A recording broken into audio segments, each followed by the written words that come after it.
Hello ಸ್ನೇಹಿತರೆ, ಆರಾಮ? So ಇವತ್ತು ಒಂದು ವಿಡಿಯೋ ಜೊತೆ ಬಂದಿದ್ದೀನಿ. ಇದು ನಮ್ಮ ರೀಸೆಂಟ್ ವಿಸಿಟ್ ಟುವರ್ಡ್ಸ್ ಚಿಕ್ಕಬಳ್ಳಾಪುರ ಹತ್ರ ಇರುವಂಥ ಶ್ರೀನಿವಾಸ ಸಾಗರ ಡ್ಯಾಮ್ ನ ಒಂದು ವ್ಯೂ ಅಥವಾ ನೋಟ ನೋಡಿ. ಹೀಗೆ ಸುಂದರವಾದ ಪರಿಸರ, ಅದರ ಮಧ್ಯದಲ್ಲಿರುವಂಥ ಈ ಜಲಾಶಯದ ಒಂದು ವ್ಯೂ ತೋರಿಸ್ತಾ ಇದ್ದೀನಿ. One of the best place for weekend trip ಅಂತ ಹೇಳ್ಬೋದು. ಸೊ ಫ್ಯಾಮಿಲಿ ಒಟ್ಟಿಗೆ ಬಂದು ನೋಡುವಂಥ ಒಂದು ಒಳ್ಳೆ ಜಾಗ, ಒಳ್ಳೆ ನೇಚರ್, ಒಳ್ಳೆ ಗಾಳಿ, ಈ ರೀತಿ ಒಂದು ಜಲಾಶಯದ ವ್ಯೂ ನೋಡೋಕ್ಕೆ ಒಂದು ಖುಷಿ ಆಗುತ್ತೆ. ಸೊ ನಾವು ಹೋಗಿದ್ದು ಅಕ್ಟೋಬರ್ ಟೈಮಲ್ಲಿ, ಸೊ ಹಾಗಾಗಿ ನೀರು ಅಷ್ಟು ಉಕ್ಕಿ ಹರಿತಿರ್ಲಿಲ್ಲ.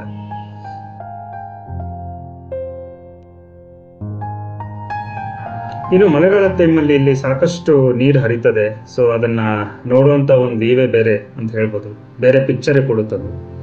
ಯಾಕಂದ್ರೆ ಸಾಕಷ್ಟು ನೀರು ಹರಿಯುವಂತ ಒಂದು ಒಳ್ಳೆ ಜಾಗ ಇಲ್ಲಿ.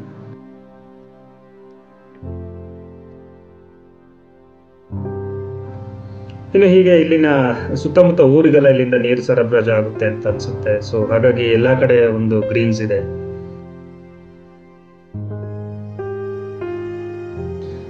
ಇನ್ನು ಈ ಜಲಾಶಯದ ಪಕ್ಕದಲ್ಲೇ ಒಂದು ದೇವಸ್ಥಾನ ಇದೆ. ಇಲ್ಲಿ ವೆಂಕಟೇಶ್ವರ ದೇವರನ್ನ ಪೂಜೆ ಮಾಡ್ತಾರೆ. ಸೊ ಹಾಗೆ ನಾವು ಅಲ್ಲೂ ಕೂಡ ವಿಸಿಟ್ ಹಾಕಿದ್ವಿ. ಸೊ ಸುಂದರವಾದಂಥ ಒಂದು ಜಾಗ, ಒಂದು ವೀಕೆಂಡ್ ಗೆಟ್ಟರಿಗೆ ಬೆಸ್ಟ್ ಪ್ಲೇಸ್, ಮಾಡಿದಂತಹ ಜಾಗ ಅಂತ ಹೇಳ್ಬೋದು. ಸೊ ನೀವು ಕೂಡ ಫ್ರೆಂಡ್ಸ್ ಅಥವಾ ಫ್ಯಾಮಿಲಿ ಜೊತೆ ಬಂದು ಒಂದು ವಿಸಿಟ್ ಹಾಕಿ ನಿಮ್ಮ ಒಪಿನಿಯನ್ ಏನು ಅಂತ ತಿಳಿಸಿ. ಸೊ ಇದಿಷ್ಟು ಈ ವಿಡಿಯೋದಲ್ಲಿ. Until then, thank you.